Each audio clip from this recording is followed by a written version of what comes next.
a drive, way back, it might be, it could be, it is. Holy cow, welcome to another broadcast of Bricks Behind the Ivy.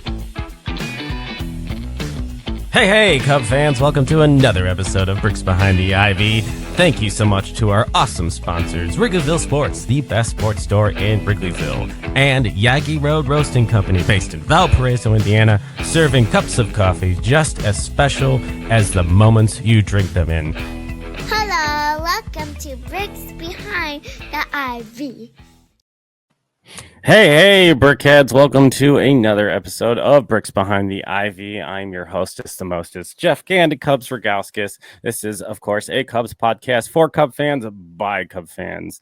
We try to dive deep into all things on the north side, and today we are going down the video game path. I have joining me Antonio, the Ant Ortiz, as known on YouTube, who is an MLB The Show content creator. If you have listened or watched this show for a while, you know that I am a big MLB The Show guy. I play a decent amount of video games, but my PlayStation account tells me that a volume of those are sports games, and the largest volume of that is MLB The Show. So I thought I'd bring an MLB The Show content creator on today to talk about our thoughts on the game for all you gamers out there. Antonio, thanks for joining Bricks Behind the Ivy today. Thank you for having me. Yeah, I'm looking forward to this. So we were talking a little bit off air before recording today about, your baseball roots, and it's a Bricks Behind the Ivy tradition to kind of talk about, where the ivy was planted, where your bug for baseball started. And you're from the Chicago area and a Cubs fan. Tell us your baseball origin story.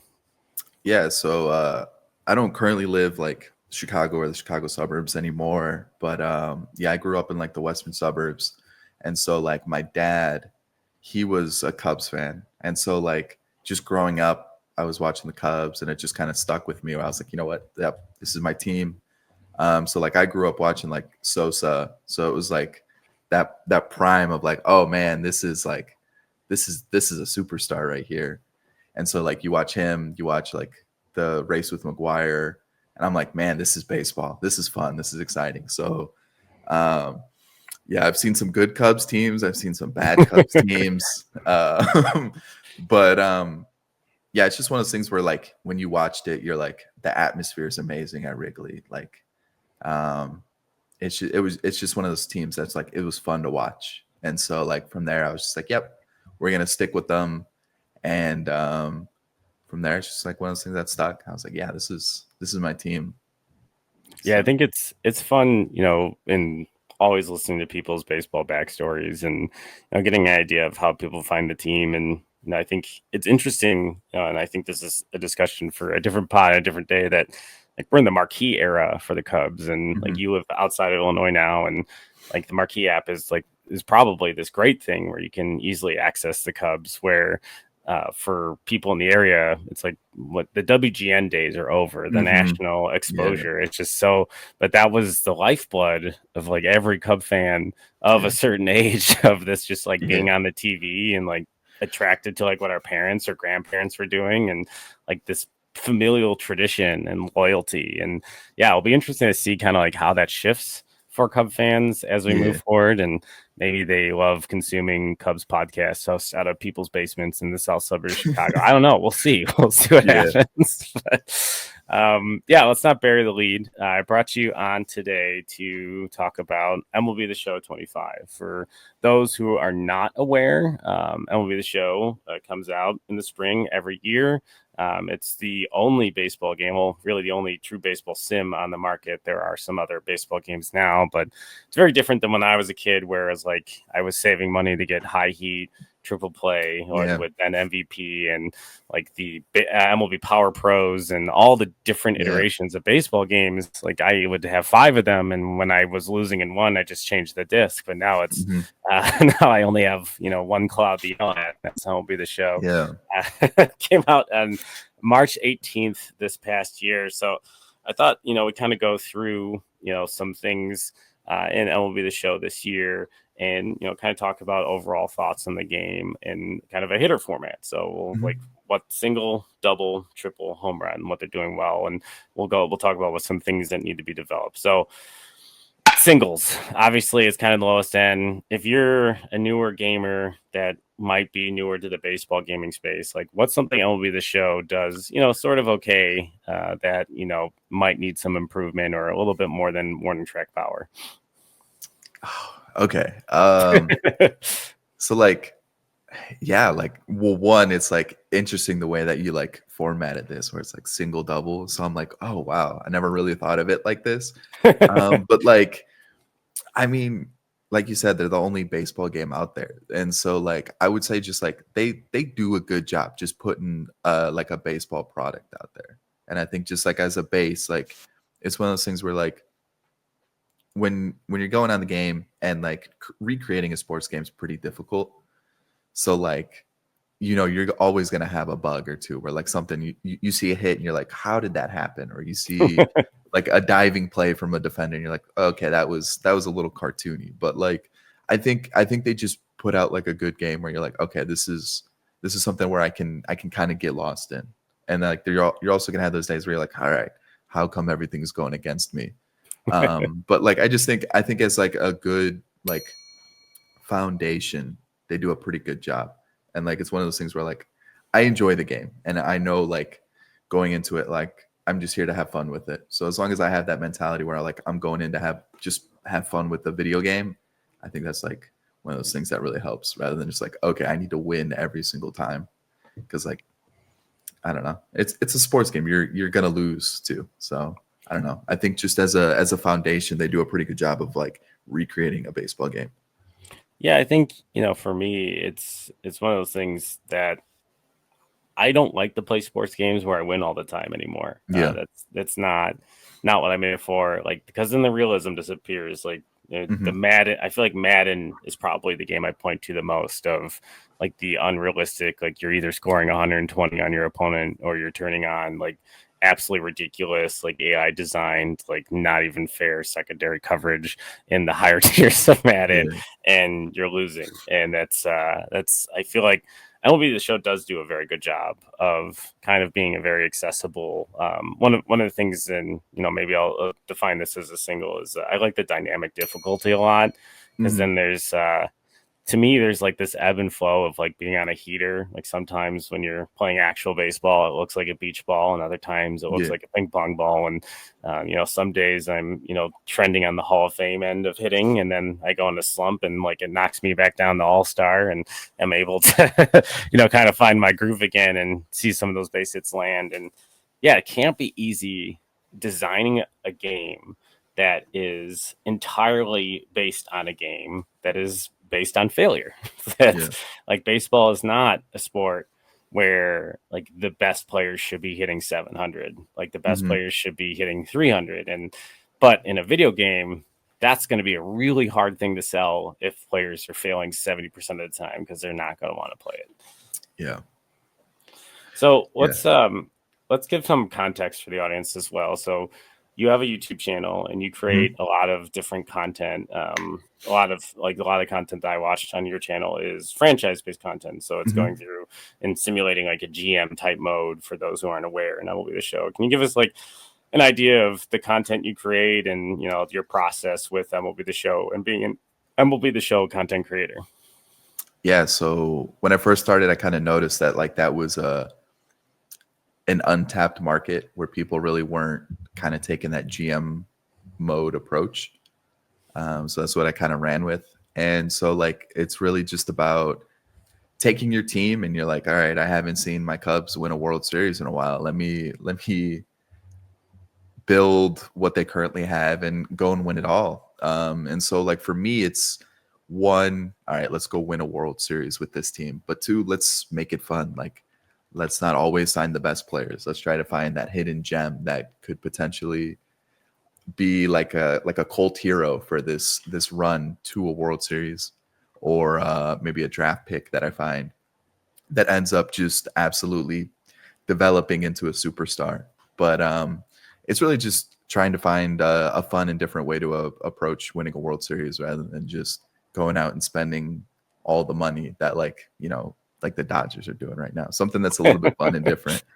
But yeah, I remember shot at the Dodgers, but You know, No, it's it's just always it's a necessary. good it's a good understanding point, like doing something that's a little bit different than the norm. Yeah, I think that's the mode that I've always, and maybe it's Theo Epstein that's made like that part of the game interesting. I'm Mhm. not sure what it is, but my best friend from high school, junior high, like we've been doing that type of mode, even if we had to do the stats ourselves for like 30 years, and we still do like a couch co-op type franchise almost Mhm. every Friday. Even now that I have kids, it's like clockwork. Like we take a Yeah. team from each league and we play the games where they play each other, which is more fun now because like yeah. you're guaranteed to have games, where there were some years like where depending on, we'd have to pick the specific teams that had Yeah. matchups. So but yeah, like, and then we like keep spreadsheets of like who's won the World Series and like who's had the best prospects and whose players won the most MVPs, and like just for like bragging rights until the next iteration of the game came out. And that's how I play the game. And yeah, you're right. Like that was probably, a market that folks were interested in as we, entered that like prospect focus era of the baseball game. So like for me, like I'm 32. So like growing up, like that was franchise was kind of like that main mode. Yeah. And then they got like, then they started to introduce like the online stuff. So it's like that era of gaming where it's like online started to kind of start and kind of really take off. Like, so growing up, it was like, oh, I played franchise so much. And then online gaming really kind of blew up. So like for me, it was just always franchise. Like that was really pulled me into sports games because I liked building up a team. I liked finding new trades or new players in a draft, or finding a prospect that developed and kind of like grew with the team that I built. So it was always fun kind of creating those storylines that you just had throughout your runs and your whole saves, because it was like, oh, you kind of get attached to those players, kind of like in real life. It's the same thing where you're like, you see these players grow up, or you kind of have those cult heroes that you just really are like, yeah, I'm happy they're doing well. I'm happy they're developing. They're happy that they're part of the team. Yeah, I think that's it is interesting, like the debate in the sports game community, for those not aware of like ultimate team modes and like card building modes, and that is trying to create kind of like that theoretical franchise. But like there's a gaming, like a I don't know, sports betting component of like buying these packs and the odds of building this team. And then there's the conversation around whether or not it's fair to like pay to win in these games, because you're going to take a lower level team and have to play a higher level team. But I think that's a perfect transition for me for a double for this game. Something, like a really solid hitter is going to hit a lot of doubles in the modern game. You want home runs, but for me, that's Diamond Dynasty. Diamond Dynasty is a card collecting mode where you collect basically your favorite players by doing all these there's different things. You can do it online, you can do it offline, you can play your friends, you can not play your friends, and basically do all these different achievements and different game modes to put together a team based on baseball cards you get. And that's changed dynamically back to what they call the power creep. Do you want to explain what that is for our novice audience? So the power creep is at the beginning of the year, like players aren't as good, so they kind of lower their attributes, and they kind of release kind of the lower tier cards that they can kind of get away with at the beginning just because they're not as good. And so throughout the year, players will have their attributes raised and they'll have better cards. So the game just doesn't become as stale. So you're not dropping 99 overall rated cards right at the beginning of the year. You have the best team within 2 weeks of the game coming out. Because if you have the best team right at the beginning of the game releasing, you're going to lose interest. So it just kind of gives you a way to collect cards throughout the year, collect different cards throughout the year, and keep you interested, because there's always like a new, better card coming out.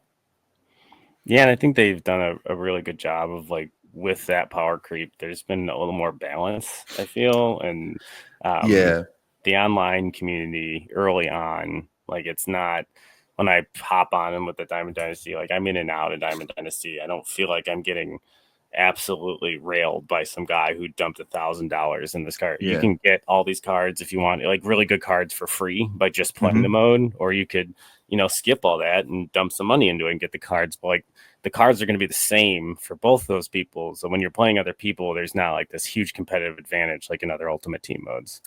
Yeah. I will say they do a really good job of having people acquire cards without spending any money. Like a lot of it's just you have to grind to play the game and acquire those cards through, you know, the different missions and stuff like that. So I will say, like, for a sports game that, you know, you do have to collect cards and you can't spend money, they actually do a really good job of allowing people to collect cards without spending any money. It's probably one of the best sports games out there that allows you to collect cards without spending money. No money spent is what they say.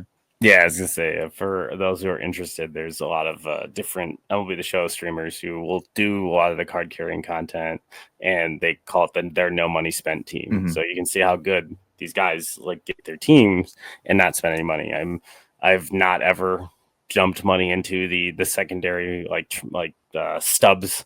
I've always earned enough microtransactions. Yeah, exactly. Yeah. I've always been able to earn enough stubs just playing the game to build the teams I want. And my teams are always Cubs centric. Like I want all the Cub players. I don't really care about the other guys. But yeah, I think is there something besides Diamond Dynasty that you think is a double, something that's really solid in the game that folks should check out?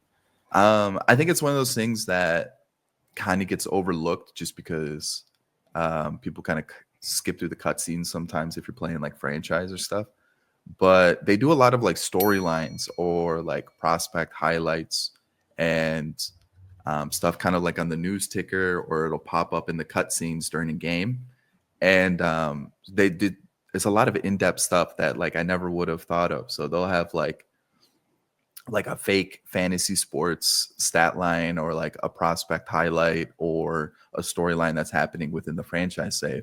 And so I think they do a really good job with like the presentation of the game of baseball in a baseball video game. So it's just a lot of presentation stuff, storylines, and just kind of like things that you wouldn't necessarily think of going into a sports game to make the immersion better. Like the presentation as a whole, I think they do a really good job of really making it feel like you're watching a baseball game.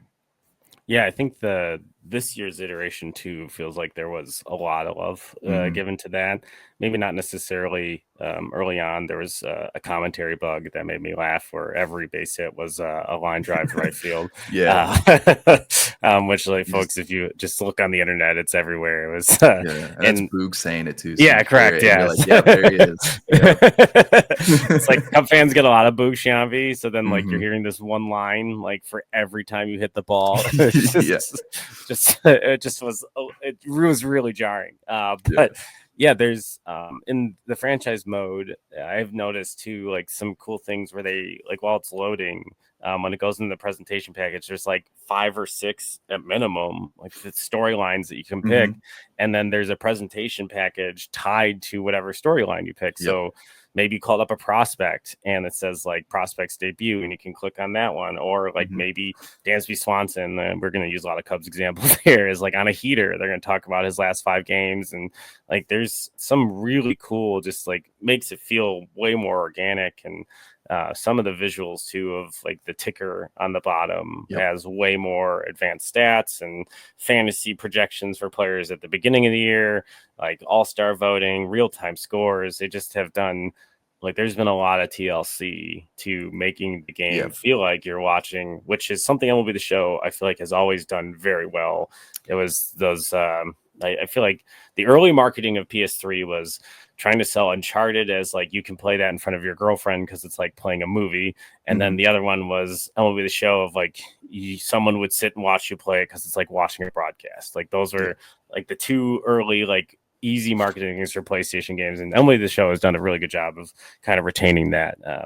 I think they've potentially fallen behind a bit on the commentary, but I think it's harder to make a ton of relevant baseball commentary where like you cannot talk about a basketball game and like just have some guy interject with like 3 and like it still sound like way less repetitive than in baseball. There's like, it's hard to predict every nuance. So I understand the challenge there.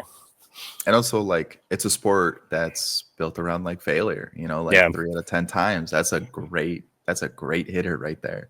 So like, and also like, I think like when I'm watching baseball, like I don't need like the announcer to be excited the whole time, because like it's not a sport that like there's always crazy plays happening, or there's always like unnecessary like a scream, or like, oh man, he got that ground ball, and it's like, okay, it was just a routine ground ball, like holy cow. But I think there's like a like fine line between like yelling the whole time, like the guy in Cleveland on the radio, or like being like NPR at the Masters, like, and he winds up for the putt here on the 17th, and we'll watch it. Like there's definitely a little bit of a middle ground there, and I think that's really tough. I think it's especially in baseball, of like really getting crowd energy and announce energy for like the really important moments, because like I'm sure that's designed around like win probability statistics and stuff. And like at times it's going to fit really well, and it's going to be a really awesome, like magical video game moment. And there's times it doesn't work so well, and like it's jarring. And like that's video games in general. So that's yeah. So I think like as an announcer, like going into it, I feel like it's got to be pretty difficult to be like, okay, I'm just reading taglines. So like how can I make this actually sound like I'm in the booth watching a game? So like I feel like that's got to be pretty difficult. You're almost like an actor at that point, rather than just like a broadcaster. Exactly. And like I know Boog's a pretty divisive character right now in the Cubs community as community as is. So hearing him even more, it's like, all right, I can kind of get it. I'm going to say something controversial for a very Cubs specific audience. I don't mind Boog. I really don't.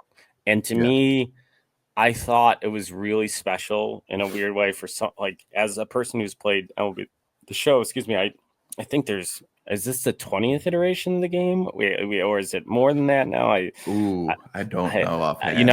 I'll say 20 plus years of video gaming.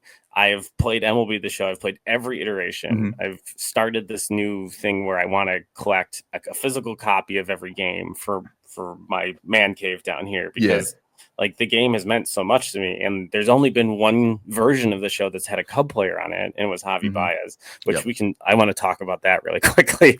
Actually not right now, but we'll talk about it in like one of the developmental things I have. But yeah, I don't mind Boog, and it's super cool in a weird way to be like, that's the Cubs announcer in this video game. Like that's like how in San Diego, like I like knew who Matt Vasgersian was for years, because Santa Maria was all over my TV for 15 years. And it was, it's just like, I know what this does. And like Boog has talked about it. He's like, I have kids who come up to me all the time. They're like, you're the guy in my video game. And like that, that means something to these guys. And it's cool as a Cub fan to like kind of have that connection. But there's other times where I'm like, man, I like 162 times a year at minimum, I'm listening to this guy on TV. And then like the 200 hours plus I dump in this video game. Like I also hear this guy, I'm like, I kind of miss Matt Vasgersian. And then I think like with the Cubs broadcast, they kind of bring on so many different like guest broadcasters too. So like, I think that's a different topic for another day. But like, man, the Cubs broadcast sometimes it's a brutal listen sometimes. Like there's a couple individuals that keep coming back where I'm like, can we just get them like for a couple innings a game, and then maybe get back to Boog? Are any of them specific guys who only show up for a West Coast trip? Like, let's say, for example, when they're playing the Padres. Sometimes a person just needs to just, let the game happen. He doesn't always need to talk. Yeah. There was a moment, not to dump on this first one. There was a moment in the game last night with Sutcliffe, which like, I think there's some really good moments with Sut in the broadcast. But like you said, like there doesn't always need to be noise. I think Joe Girardi has that tendency as well, where it's just like, you don't have to talk now, Joe. Like we could just let the game happen. But he was saying something about a pitcher. It's like, this guy is really going to feature breakers because just like he doesn't have a fastball. And the pitcher, I think it was Moorhen from the Padres, pumps in a 100-mile-per-hour fastball. It's like, did you not read the notes? So this guy's like, he's like touching triple digit, and it just got like, it was just quiet on the broadcast. So it's like, yeah, what do you say now? It's like, yep, you're right. He doesn't have a fastball. Like, you could tell like he definitely has like the baseball mind, but it's just sometimes he kind of just talks himself into a corner where it's just like, just let it happen. Exactly. So let's, I think it's a perfect transition to thinking about Nico Horner's game-winning triple, dating this recording last night. The triple. So like one thing that like they're really on the cusp of like doing better than anyone else. Home run would be the thing that they do the best in the sports game. Triple for me. I'm gonna go with franchise. I still have my gripes. With the two biggest in online franchise, because I think that increases longevity of interaction of your video game. And I point to specifically in my own gaming verse connected like franchise mode in both college football and Madden. Like Madden could be the biggest piece of garbage ever made, but my friends like from college and high school, we all buy a copy and we do a connected franchise all football season. I'm in like year 20 of like a dynasty in college football, like because since like college football doesn't seem to have that same feeling, the game was way more fun than Madden. Like we haven't stopped when MLB The Show has come out. So college football is a great. I'm so glad they brought that back. It's such I need college basketball really bad. Like I need like that's fun. Mainly because my alma mater, Valparaiso Go Beacons, is not a football school. So like I would like to just don the colors of my alma mater in a video game again. So like it's been since 2K8. Which was actually no, I think March Madness 2010 is technically, but I like the EA Sports college basketball game was the presentation was great, but the gameplay was terrible.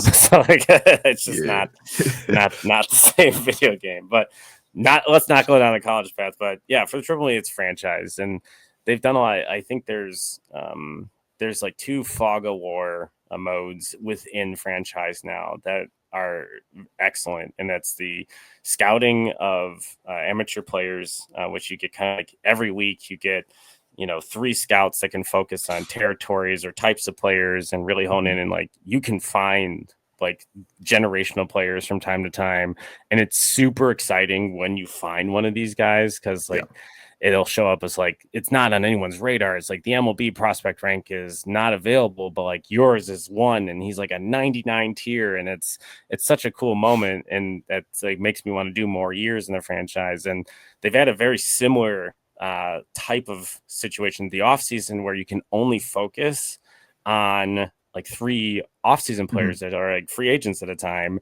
and sometimes the agents will call you and be like, hey, your rival's actually bidding on this guy, and like could be someone you're not even bidding on, and like you want to jump in because you don't want the team that you're fighting against like to win a division and to grab a better player that you might not necessarily need, but you're going to find a spot for them so you don't become a worse team, or like maybe like you just want to finally try to be like the Dodgers, or like there's like different opportunities where you can like up your offer and they tell you like who else is involved, and like there's some cutscenes of like when the guy finally signs a contract, like which is suspenseful. They did a really good job with like making the non on the field action parts of the franchise feel fresh. Yeah, and I think that's kind of the like what a sports game needs, because like when you're playing an actual game, like what you're kind of getting into. You're like, I'm playing baseball right now, and it's like a lot of the off the field stuff that really kind of keeps you drawn into it, because like that's the whole point of playing franchise. You're really just building the roster and like trying to get attached to these players. So like when you're scouting, like for the first year player draft, you could be scouting a player that you think is like, man, this is going to be the guy that I draft. And then all of a sudden your scout's like, no, this guy's really bad. Don't do it. And you're like, oh, dang it. I just spent, like 3 weeks scouting this guy, and now I've wasted so much time. But like, that's kind of the fun part, where it's like, there is that uncertain factor. That is that fog of war, like you mentioned, where it's like, okay, this guy could be really good, or this guy could be really bad. Like, is my scout actually good? Like, is he doing his job right? Like, is he actually like, is this report that you gave me correct? Yeah, and then there's a scouting budget, so like you can only spend so much on scouts. So like, do you want to spend a top dollar on a scout that like really hits the thing you need, and but then like your 2 other scouts aren't going to give you as accurate of information, so like then you're going to be at this disadvantage. It's just so well done. So I definitely agree that like franchise is so close to being a really good game mode, but there are those bugs and just those things that they've kind of, I don't want to say that they like haven't paid attention to over the years, because like I've talked to people over at SDS about MLB The Show Humble and brag. stuff. And so like they definitely do care. They definitely do listen, and they're definitely taking all of the feedback that we have for them. It's just implementing it in a way that works without breaking the game. Yeah. That's the difficult part. So they've especially taken a game things, like MLB The Show too that has this like mountain of legacy code on a Mhm. sports games development cycle. Like they got it. Like if we want like these robust change in sports games, and we as fans need to understand, then we can't have sports games every year. So like, Yeah, so like, and it's like it'll be like you said, it's a legacy code where it's like there's developers that have worked on it from X amount of years ago that like may not even work at the company anymore. Like they might have been the ones that started the code, and now it's been however many years now, and you're at like your 10th different developer that's still working on code from like 10 people ago, and you're like, what is this? And every coder does it differently. sure. So but like one of the main things that people always bring up is like, I want to set ticket prices, or I want to set, and that used to be in the game, or like the hot dog prices or whatever. That was like MVP Baseball 2005. They just had like a video released about that, about like how that game is more of like a cult classic more than it is like necessarily the best video game ever made. But yeah, like I was just playing it honestly last night, and like one of my emulators, and yeah, like you could set hot dogs, you could like change your stadium and like all this weird stuff. And you're like, what happened? Like, why is this?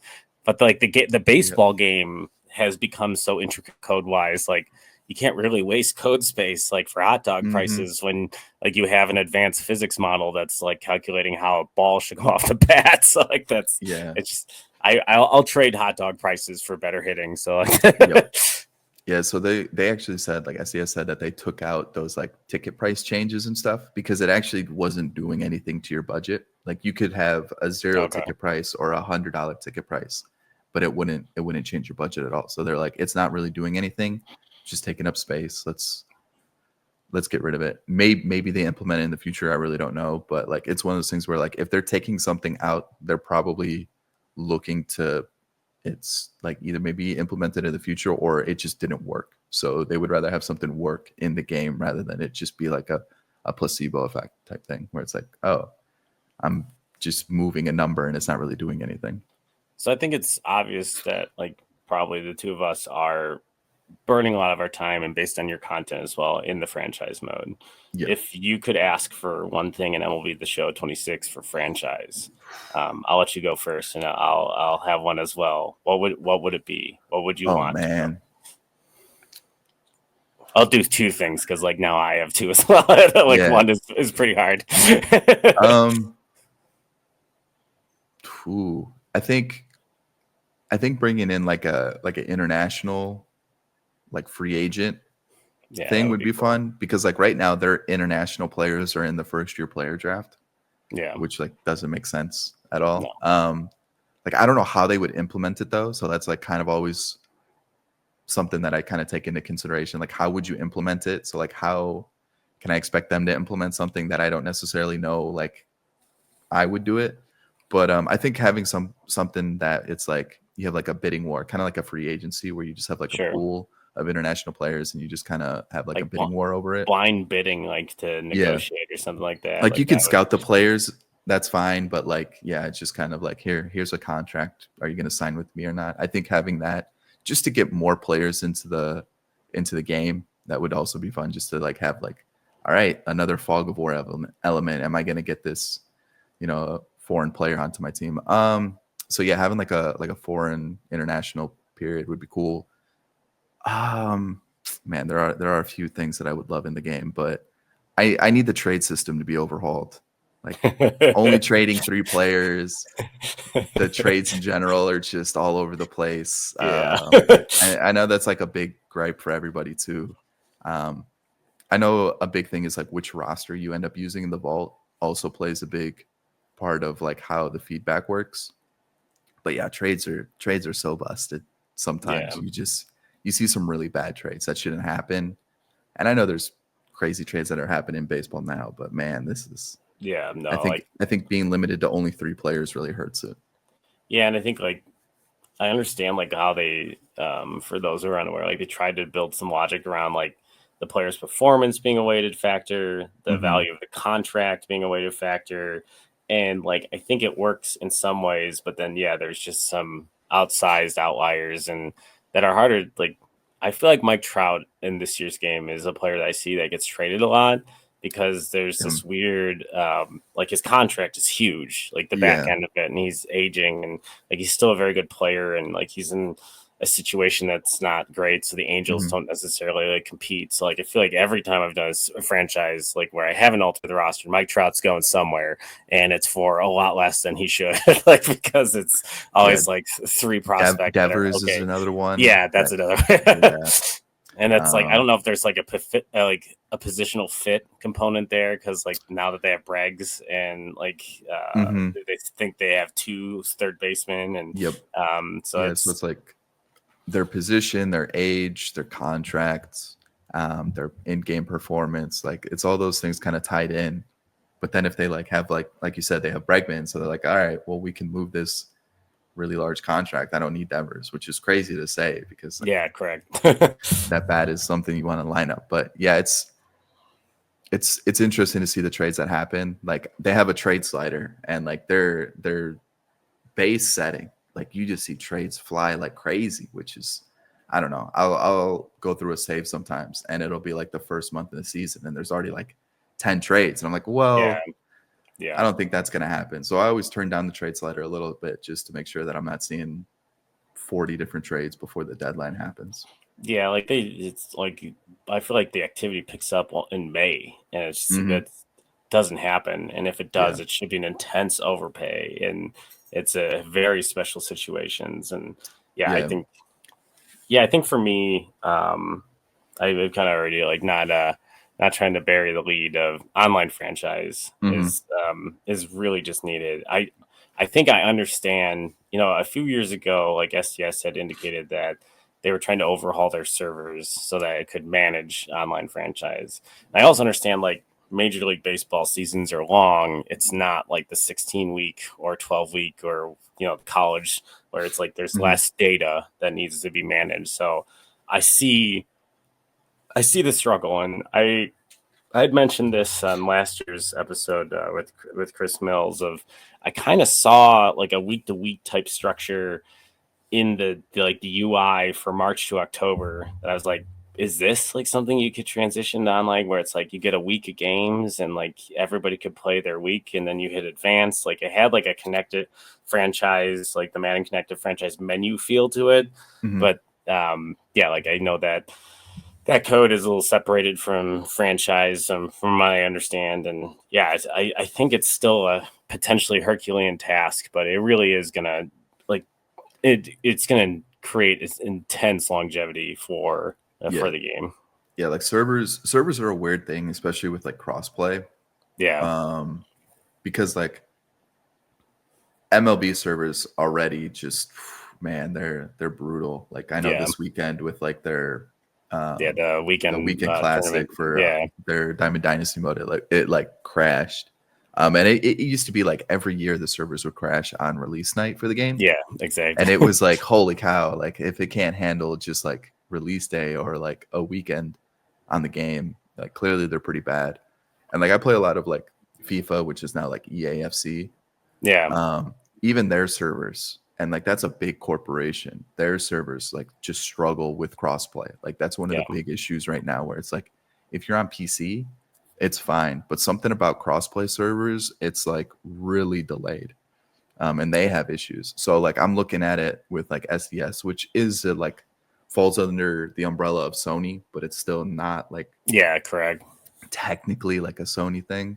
Like if like a big company like EA is having trouble with servers, clearly like a smaller company is probably going to have server issues too. So like man, I would love for them to get their servers, because like online franchise would be great. It would be just to get. I think another thing that like, and this is a weird gripe, but I feel like there's not weather in the game. To me, being in like a Cubs fan, like weather is always a component of like how Wrigley Field plays. And I would just love the like, hey, we started this game. oh, like it's rained out, like we have to do a double header, and like having the extra roster spot for a day and like playing Mhm. 2 games and having like manipulate your roster, like the realism, like to me that like is such a weird minutia that I would enjoy. And like I feel like like they used to have like they rain did, canceled out yeah. games, right? Or Yeah, like I was like, delayed. man, It was would be I like thinking that? weird, Yeah. weirdly staged where it'd be like, oh, and they're putting the tarp on, and like the screen Yeah. would go black, and be, like your Mhm. pitcher is now tired, and it's like Yep. at least it was something. But like, Mhm. yeah, like I can't remember the last time I've played. I don't think I've played a weather game, and that will be the show this year. Yeah. Not that I've played. I don't think I've seen it rain. I'm not sure Or if there's. like injuries. Injuries I feel like are still kind of like a weird, Yeah, you don't necessarily see a player getting hurt. You just kind of have like a message that pops up, and yeah. like your screen just kind of like shows the background of Like they do something the stadium. completely normal, and it just says your guy just died, and you're Yeah, like, yeah. oh, like, Oh yeah, his arm just exploded. yeah. And you're like, what do you mean? It's like I didn't that. see him. But He's walking right there. yeah, Like, like, obviously I don't need like this crazy cutscene or anything, but it's like, yeah, and I all think right, there's I'm gonna use 3. Like I'm cheating now. I'm that's sorry. fine. I miss sounds of the show. Like I think Okay. that's that is a weird, like just an additional immersion. Like for those who aren't aware, that like there were 2 things. Like there's this website community, Operation Sports, Mhm. and it's just diehard sports video game fans. And MLB The Show, I feel like, has had one of the probably most active community on there. There used to be a guy, Full Miners roster, or OSFM it was called, and he would Yeah. make these rosters that would be like likeness and all the minor league players, because the MLBPA didn't have minor league players for a really long time. So he would go like, and it would be this huge project, and everybody would be like, I'm not starting my franchise until this roster. It was a community roster in the vault. And now he works for SDS. So like the Mhm. minor league rosters at base level of the game that come out are fantastic, because this is this long standing community. But like that was one thing of immersion, like this additional immersion that MLB The Show would provide, was getting that roster. And the other was like you could download these sound packages where like you had like weird organ sounds at Wrigley Field, Yeah. or you could have like the marquee presentation package song when it would load up. And yeah, I think like to me that I find it bizarre, like, you know, how uncustomizable that is, Mhm. like taking that away. And I've heard different things about like how like MP3s are stored on the like the PS5 versus Okay. and that like that's what makes it challenging. And then the other, like, yeah, I think it's weird to me like how they have an MLB Network partnership, but they took away the MLB Network package for the Yeah. like the graphics, the UI, like the TV presentation. Like I thought it was really cool when there was like the MLB Network game of the week, and it just said MLB Mhm. Network. Like literally wouldn't have to do that much, but it's, to me, that's like the additional immersion of like, well, you have all these people from MLB Network, and when you do your career mode and all the stuff here, you're seeing all these folks from MLB Network, and they're talking about you, and like they're showing MLB Tonight. But when you play the game, when you're actually playing the game, there's not a single MLB The Network Mhm. like visual package. That's weird to me. That's Yeah. 5 now. I'm sorry, I cheated. No, you're fine. Like I'm trying to think about it because like I don't know the answer, but like baseball is so weird with like broadcasting rights and everything like Yes, that. correct. So That's I my wonder guess if is like the if issue. it's like the regional broadcasts and stuff like that. I wonder if it's like has to do with that. That's my another guess thing. as well. It's Yeah. like it's everything comes down to the inability to watch this sport, which is like, you know, as fans is something we're frustrated. Yeah. But all right, home runs. This should be Yeah. easy. I No was home gonna run, say, hitting 'cause, home like run. now you got like the triple. It's like everything you hear about franchise, you can hear it's like 80% of the way there. Where it's like they do such a good job, but it's just missing a little bit. A home run. I'll give you mine. Okay, yeah. Let's hear yours because like now I'm like, to me, man, it's still storylines. Yeah. It was last year. I think what it's done for like what Bob Kendrick has brought to this game in Ooh, awareness okay, yeah. of like the Negro League Museum, Mhm. like the visibility it's given like some politicians for seeing like how games can be used to educate.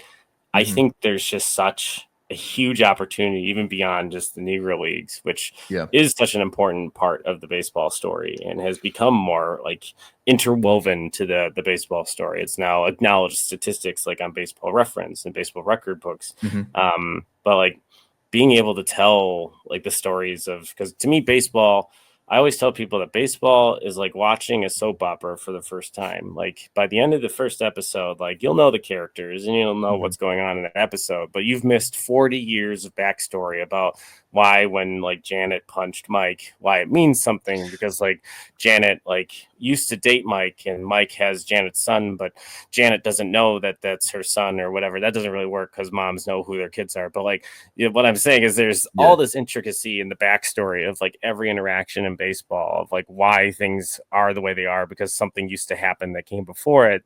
It's just a really hard barrier of entry where like I don't feel like other sports have that issue where like you can get a lot of like surface value, and a lot of that has to do with just the speed of offense and like the NFL now and like the NBA and FIFA. At least there's like, or like in international soccer, there's at least constant movement. Like the guys are moving around, and it's like even if there's not scoring, like there's this like constant drama and tension. But baseball is like this game that is labored by its history, and like storylines embraces that history. And like I loved when they did the Derek Jeter thing. Like it's one of my favorite non-Cubs, like just his story in the game. And like he's weirdly like anointed like the cleanest player of the steroid era, which like not sure it's like being the brightest crayon in a Crayola box. I'm not sure what that means, but like it would be really cool. Like Diamond Dynasty does a great job of like nostalgia for me. It's like we're releasing the Sammy Sosa 98 home run chase card, and it's like, man, I got to get that card. I want to see the Sosa hop in the game. And like to me, like I understand players' likenesses like cost money and stuff. Like I want like a version of this game where I can like recreate like the like just ridiculous shortstops of like the late 90s, early 2000s, where I have like Tejada, Jeter, Nomar, like these offensive A-Rod, and like duke out to see like who's the best there. Like I feel like there's not been like storylines is a pathway to like continue to educate people about the history of baseball in like such an accessible manner of like you're still playing a video game. Yeah, and I think it would be cool to see like storylines branch out to like other players too, like you said, like just to kind of get those like kind of like the legends of the game, just to kind of hear their stories. Like obviously that would like having a deep dive into that, and also like player rights and stuff like that become an issue.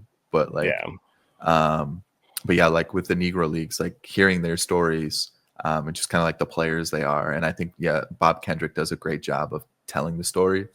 Like he just seems like just like a really cool guy to be around. So you hear him talk and you're like, yeah, this is a guy I could listen to tell a story for sure. But yeah, I do think the storylines was a pretty cool addition to the game for sure. And I'm like still trying to think of mine because like I like a lot of the stuff that like SDS does. I think now I'm like, man, I feel like now my double was like the home run because like I'm really liking the. Well, maybe it was blowing out at Wrigley that day. Like maybe your double can be a home run. I would say like I think they do a good like SDS does a really good job of making changes for like the mistakes they did. So like last year with like Diamond Dynasty, they completely changed the way they released cards. And it was like it really didn't go over well, like the whole like sets really and seasons and everything like that. And they were like, you know what, we messed up. Let's try the power creep again. So like I know it doesn't seem like they actually do listen to feedback because they will take out things or like they will get things wrong. But they definitely are changing stuff, and they're always trying to make like a try something new or see if it works. And so like with franchise, they did the scouting, they overhauled scouting. And it may not be to like where we really want it because like I feel like as a society we always want more, but at least they're like going out there and like, all right, let's overhaul scouting this year. All right, this year we're gonna overhaul free agency. So they're taking one area of the game, fully focusing on it, and like at least creating a baseline where they can kind of build on it from there. The way I said that kind of made it seem like I was like pushing for people to buy MLB The Show, but like I don't know. No, and I think I mean, if like, you're a baseball fan, this is a must own. It's the only game out there, and like I think the more people who buy like a game like MLB The Show, the more resources they'll have. Like I'm not trying to like be a hawker for the game either, but like that definitely thinks I'm like, oh man, this how is it still in the game, man? Yeah, there's and I think like Yeah, I'm terrified of losing baseball video games in general because like there are other sports that have struggled to return like from the glory days of Hmm. cheaper licensing and stuff. And like if your favorite sport isn't in a video game, it sometimes feels like your sport doesn't exist, and Yeah. that stinks. Like, but yeah, I think we'll do very quickly developmental. And we had talked about this a little bit off air. MLB The Show in a lot of ways has always been a gorgeous game. Hmm. Lighting, like fabric and things like that. I think they've leaned away a little bit from that. I don't think they've really hit like a really really impressive like PS5 or next gen or current gen, I guess was what Yeah. we'll call on console visuals. But like I think MLB The Show 25 is such like a strong leap forward. Like there's a lot of uniform and lighting details that Hmm. are significantly better than years past, but there are some player models in this game that like straight up take you out. And I feel like all of them are on the Cubs. And Yeah. we were kind of talking about off air that, like seriously, if you load up this game and like look at Justin Steele's player model, it is haunting. Yeah. It's not. Just to Steal And PCA. yeah, it's Dancy Swanson. Yeah. Like his lower face looks like a 9-year-old child, but he has the beard of a man.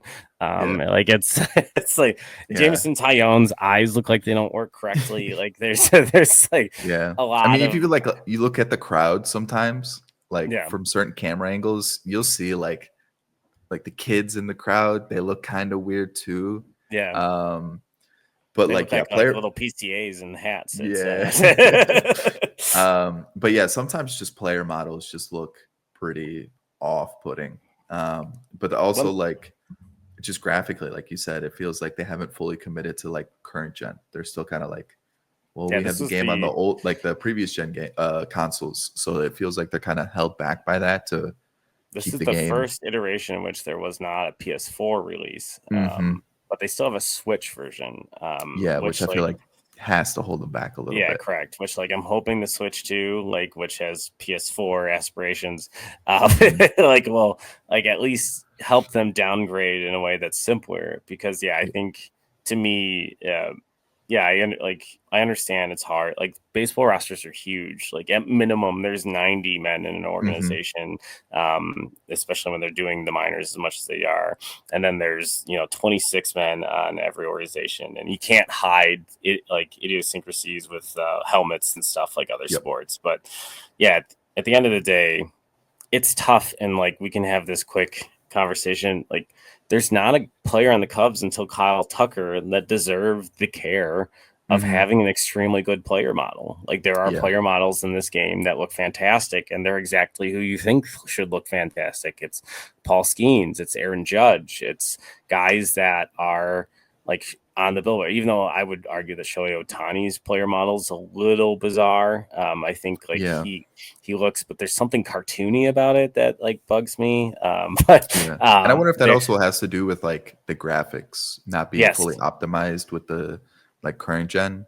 Because like correct, they did announce that they had some improvements to graphics, but like I still feel like they're being held back by correct. not And I like think fully like optimizing that. the things they talked about too is, and this is a weird thing that like has bugged me. Like I think it was like the first PS4 version. Like they talked about like for those who don't know, SDS like does like these Twitch streams or like streams of like all the features getting added to the game that used to just be like kind of open forum, and now there's more structured. And it's like the 5 weeks leading up to the game, they talk about different things they added to the game, and I always have adored that transparency.